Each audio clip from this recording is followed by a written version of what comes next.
These are the top 10 things that you should never do in Bloxburg and what you should do instead. These are all things that I have done and regret doing in the past 4 years of playing Bloxburg, so watch closely so that you don't become stupid like me. Starting with the smallest mistake. Let me just show you the first one. I'm actually genuinely gonna try to make it to the top. Okay, I already kind of screwed up.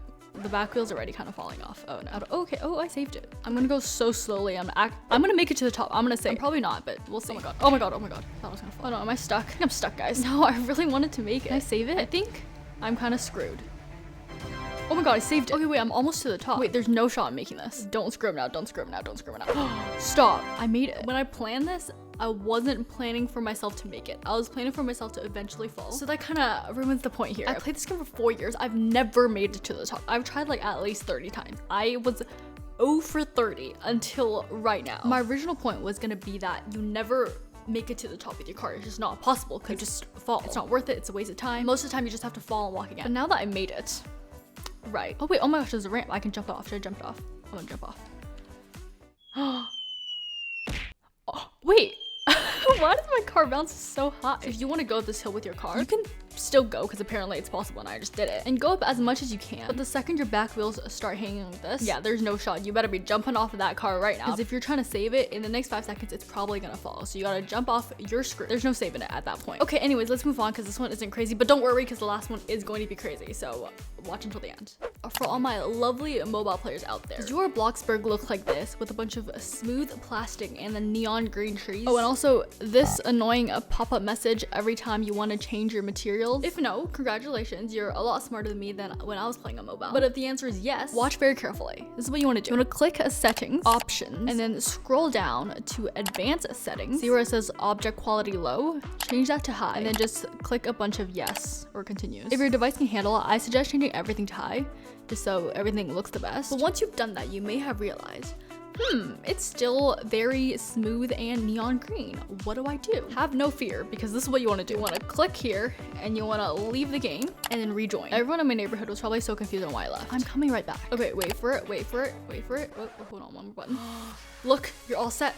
It's pretty now. Oh my gosh. It looks so much more realistic, and now you can build your houses with the nice textures. Wow. The third one is not doing the elf hunts. I only started doing them last year, which is 2023. Like, I fully started doing them where I would go join Bloxburg every day and actually find the elves. Before, I would either not do them or just do it like at the end. But it's honestly so stupid because it's free money. It's a free Bloxburg, and the Bloxburg wiki website just tells you where all the elves are, so you don't have to find it if you don't want to. So the lesson of the day is every year do the elf hunt because it's free money, it's free Bloxburg, it's fun, and you just get to hang out with Bloxburg players. You're also forced to improve your cooking skills because you have to cook for the elves. Also, you get a trophy at the end of the elf hunt. It's a win-win all situation. Why would you not do it? Number 4.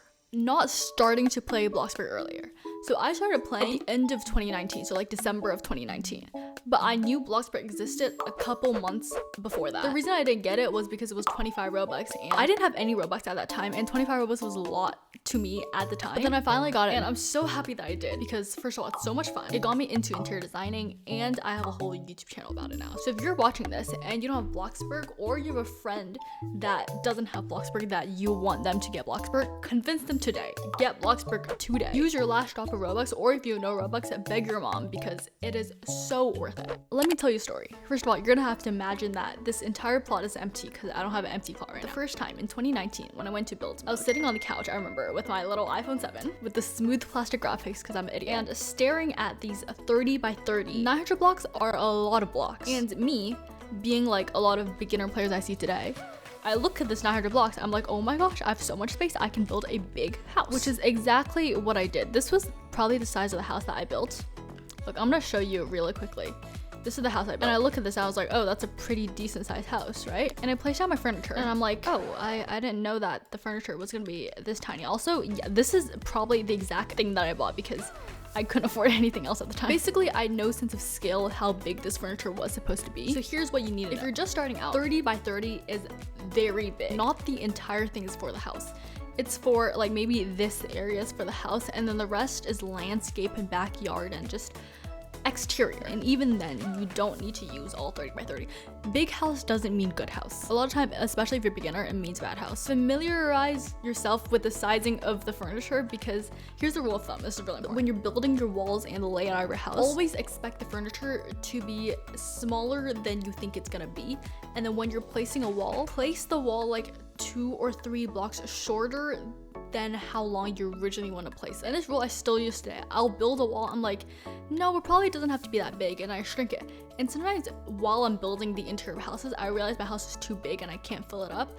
So then I still shrink the houses of my builds to this day. I actually did that with this build and my Scandinavian house build. 50% of your build is the coloring and the material. So I'd say it's pretty important. If your color schemes look like this, or this, you need to watch it very, very carefully. You might have heard to not use extremely neon colors, right?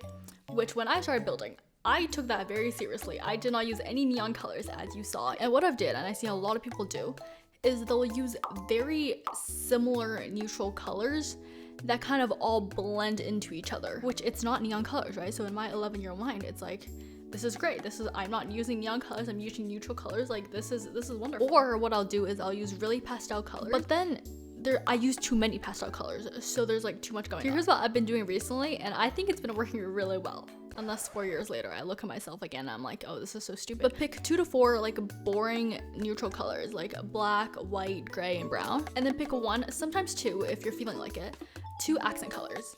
But these, if you're picking 2 colors, they have to match each other. So don't pick like blue and yellow. But also make sure the colors are muted. So for example, pick a bunch of boring colors, right? See, this is a good green, and then pick kind of like a darkish blue color. So you have your neutral colors and you have your accent colors. This is a good color scheme. But make sure your accent colors aren't crazy like this. This is bad. Or if you're going for a dark color scheme, you can do something like this, where here the accent colors are brown and pink. Notice how these 2 colors, they stand out among the grays, but they're not like super bright colors. This was my dream apartment video. Okay, wait, perfect. Here. See this, the color scheme that I was going for is a lot of browns and kind of light grays, and then the accent color I used here was this kind of muted turquoise color. Wait for the kitchen. Okay, this is a good example. The chair here was turquoise, the carpet here is turquoise, but most of it is the neutral colors. There's just a little hint of turquoise. I usually like to put accent colors on my walls, lightings, and small furnitures like the pillows on the couches. Actually, I probably wouldn't use turquoise lighting for this build, but if your accent color is less prominent, like a brown or a dark pink, then maybe I'd use lighting. Remember the lovely starter houses that we all so dearly love? If you currently still have the starter house, I know it's ugly, and it also breaks the whole color scheme rule that I just talked about. Whatever you do not be like me in 2019 and delete the starter house, unless you follow the criteria, which I'm about to say. Because when you delete it, you get a 5K back, which 5K at the time seems like a lot of money, but it's really not that much. It gets you nowhere with your next house, which I'm actually very surprised that the devs managed to make the starter house only 7K, because 7K is not a lot of money. If you have the starter house and you don't like it, you have 2 options. Are you ready? This is important. Listen. Work or get someone to donate to you until you have 15K, and then you have the option to renovate your house. If renovating's not enough for you because you want to build that big mansion of yours, which you probably can't do, work or somehow manage to get yourself 30K at least, and then you can delete the house and get your 5K and start to build a small house, because 35K is not a lot of money. And remember that landscaping takes money too. So if you want to make a good house with the landscaping, the exterior, the interior, the whole deal, make a small house. But unless you have at least 15K, don't do anything with the starter house, because I had to learn this the hard way. What I would do is I would have 3K and then build until I have no money, and then work a little bit just so I could build for like 5 minutes again. And then I'd run out of money and then work again and building and working and building again. It was a stupid cycle. It was really annoying. At one point, I remember I had $0. Not even one, not even $0. I couldn't even have enough to pay my bills, to boost my mood, to go to work. I love building and designing in Bloxburg, and chances are you do too. But do not go straight into building in Bloxburg without any idea of what you want to do. What I would do when I used to build without planning my house is I would end up with a lot less money than I started with, but also not much of a house either, because I just kept on deleting and deleting and deleting. Here's what you do instead. Always plan your builds. There's 2 main steps to planning, which I'll do a more in-depth video on this in the future, but this is like the really broad level what you have to do. Number 1, inspiration. Pinterest is your best friend. Pick a style, modern, Scandinavian, Victorian, whatever you want. And then go on Pinterest and search for that and pin every single photo you like to a folder. I think that's what Pinterest calls them, like folders. And remember, exterior and interior, make sure they're the same style, because sometimes I'll see builds where the exterior looks really modern and the inside is like cottagey type style. If you don't really like planning and all you want to do is simple planning, then you can stop at step 1. That's all you have to do, just Pinterest and then build. But if you're like me, this is step 2. Draw a floor plan. Get a piece of paper or an iPad or something, and then draw how big you want your build to be, where things are gonna go, where the bathroom's gonna be, where the bed's gonna be, where the fridge is gonna be, like literally everything to scale. Like draw it block by block and write down like how many blocks everything's gonna be. And I'm gonna do a more detailed video on how I plan my builds because I really like the way I do it and it's very useful. You see this game pass, the Excellent Employee Game Pass? In my opinion, the best game pass in Bloxburg. And I regret not getting it earlier. By the way, at the time there wasn't the like level 1 to 100 overall job leveling thing. So this was my 12-year-old me mindset. Why would I spend 300 Robux on this game pass for something I'll eventually get if I just keep on working? I know I'll get to level 50 faster, but it doesn't matter because I'll eventually get there. I would also make more money on the way, but when I get to level 50, I'll make a lot of money, so it doesn't matter. Basically, my whole mindset was I'm poor now, but soon I'll be rich and I don't need to spend 300 Robux. So this is what actually convinced me to ultimately get the game pass. This was one day and my friend and I had a pizza delivery working competition. She was level 13 with Excellent Employee and I was level 8 without Excellent Employee. We both worked for 10 minutes and in 10 minutes I made $3,000, which at the time, $3,000, oh my gosh, that is so much money.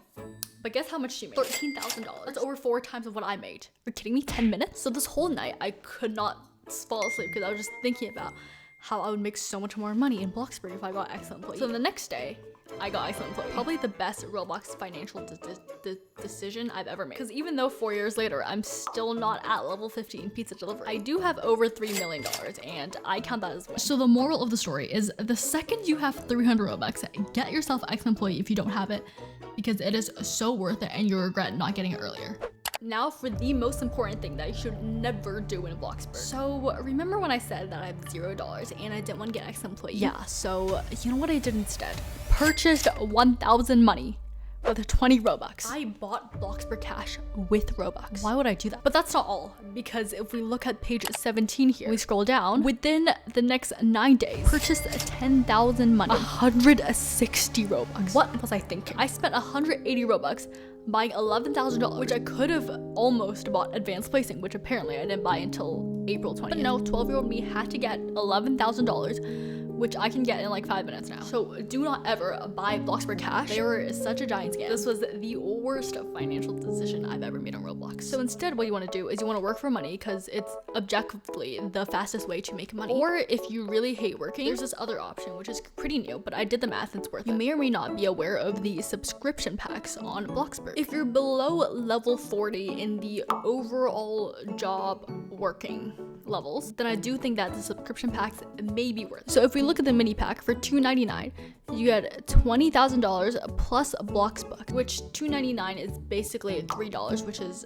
240 Robux. If you're buying cash on Bloxburg, 320 Robux, you get $20,000, or 240 Robux, and you get $20,000 plus 250 Robux every month, and you also get more Bloxburg Cash and Bloxbucks the more months that you're subscribed. So this is a lot more worth. And if we look at the essential currency pack, $60,000 a month plus 650 Bloxbucks for $7.99. So that is 640 Robux-ish. And if we look at the Banker Roblox, $50,000 for 700 Robux. Whereas here, for less money, for only 640, you can get more Bloxburg Cash, 60,000, and the more months you're subscribed, you get more money, and you also get Bloxburg. So the subscription packs are a lot more worth it than the buying Bloxburg Cash through the Bank of Roblox. Easy way to get money, yeah, also the scamish way to get money. But if you're over level 40, I feel like you can make the money that you would get on the subscription pack pretty fast, so it's not really worth it unless you just hate working. But I do have a full playlist of videos dedicated to helping you make money in Bloxburg, so click here to watch it, and I'll see you there.